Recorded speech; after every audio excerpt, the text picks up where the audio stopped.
Hello, and welcome to our virtual trip meeting for our spring trip this year. This is Mr. Coot, and I'll be your host for this meeting tonight. This is the Bearcat Band spring trip. It will be May 8th through the 11th, and it will be to San Antonio.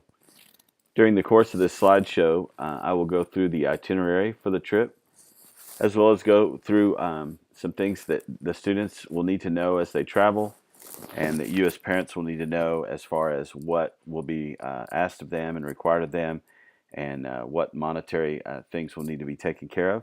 And so we'll begin on Thursday.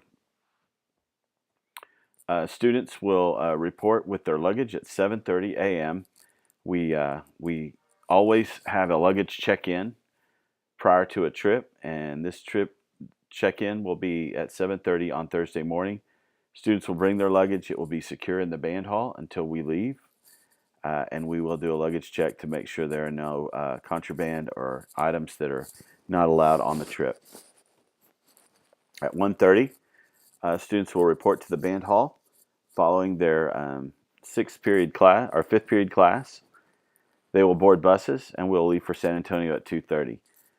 We will have dinner en route, and students will be responsible for this meal. And I will go through each meal as we get to it, and describe if students are responsible or if it's included in the trip fee. We will arrive in San Antonio approximately 9:30 p.m. We'll check into the Fairfield Airport. This is the same hotel we've stayed in before. In fact, we stayed at this hotel at the state marching contest in the fall. Students will be in their rooms by 10:30, and we will ask that lights be out at 11:30. On Friday morning, breakfast is provided in the hotel. Students will need to be ready to leave at 10 a.m. We will do, of course, a group picture at the Alamo, and then we will do an Alamo tour, and then students will be released to do tours on their own. At 12 o'clock that day, or whenever they're hungry, they will be responsible for lunch. In the afternoon, we will have various times set up for students and sponsors to go on a riverboat cruise. They will tour the San Antonio River with Rio San Antonio Cruise. This is required, and the students will meet their sponsor, and we'll do this tour together. There are various times during the afternoon. We'll also have an evening activity, and at this point, that is to be determined.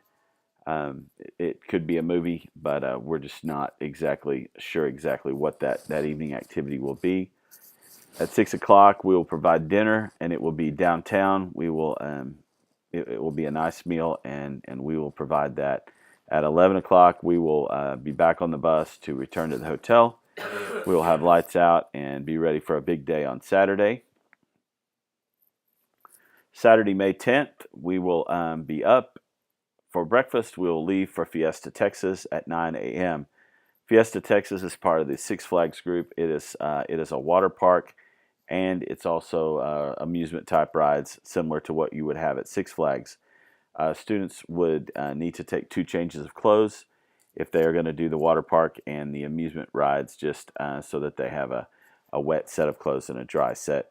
We will arrive at Fiesta, Texas. We'll provide lunch for the students through a voucher that we will give them, and that will be their meal for lunch.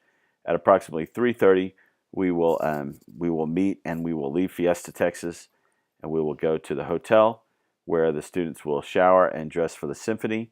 I will go into further detail as to what we expect the students to wear for the symphony concert. We will have dinner at 6, arrive at the Majestic Theater for the symphony concert at 7:15, and then at 8 o'clock, the San Antonio Symphony presents Schubert the Great. And these are the items that are on this concert. There'll be the Hummel Trumpet Concerto, the Haydn Trumpet Concerto, and then there will be a short intermission followed by Schubert Symphony No. 9 in C major, and its nickname is The Great. I feel like this will be a great time for the students. They will enjoy it's a various things on this program, and it will be a good time for our students. We will leave the symphony at 10:30. We'll be in the rooms at 11 and then lights out at 11:30. On Sunday, we will be up at 8, breakfast at the hotel. We'll pack our bags and make sure our rooms are in good order. Students, you will need to not leave your room until your sponsors come by to check to make sure everything is in order in your room. And we'll do that around 9:30. We'll leave at 10.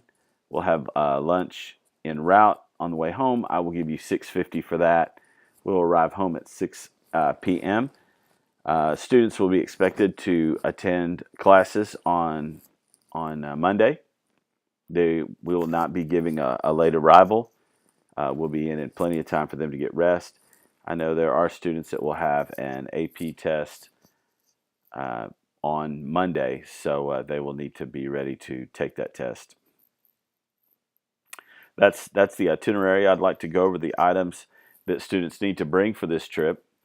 They'll need 3 changes of clothes, and in that, their clothes need to make sure they meet the school dress code.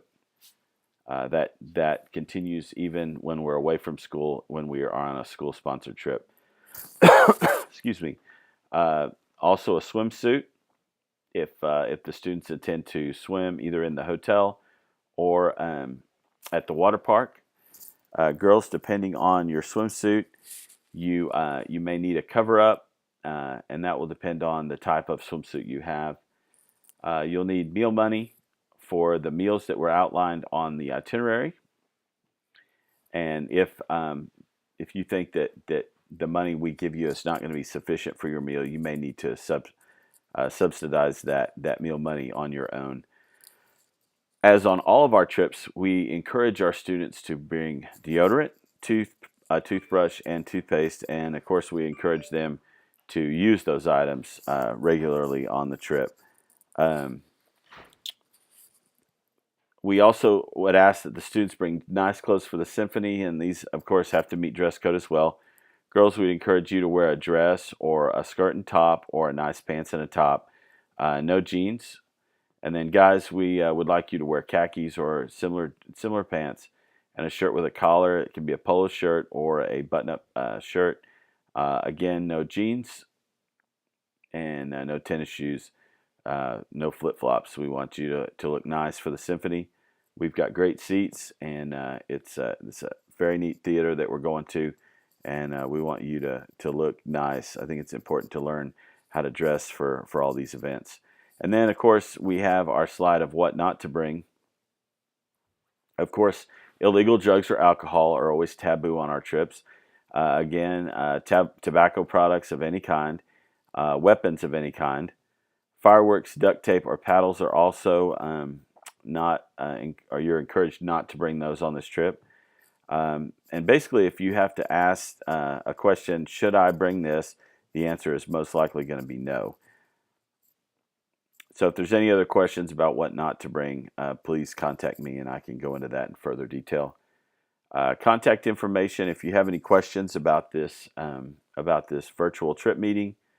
The band hall number is 903-564-4229, or you can always email me at cudej@whitesboroisd.org, and then my cell phone number is 903-814-0644. And please, parents, if you do feel the need to text me or call me, please allow that to be just for emergencies if you cannot get a hold of your student. And finally, at the end, I will have emailed you, if you're going on this trip, a link to a Google Doc form for the trip acknowledgement. Students and parents, please watch this video and then confirm on the Google Docs that you watched the trip video. This is something new we're trying. I think it's important to have a trip meeting. I think it's also, as important as it is to have a trip meeting, it's very difficult to find a time when it's convenient for everyone to be here. So we're going to give this a try. This is a beta test, if you would, and we will see how this goes. Again, any questions, any concerns, please call me. I'm always available to answer your questions, and We love having your kid in band, and we are glad they're going on this trip. If you have a balance, that will need to be taken care of prior to our departure. Again, thank you for listening, and have a great day.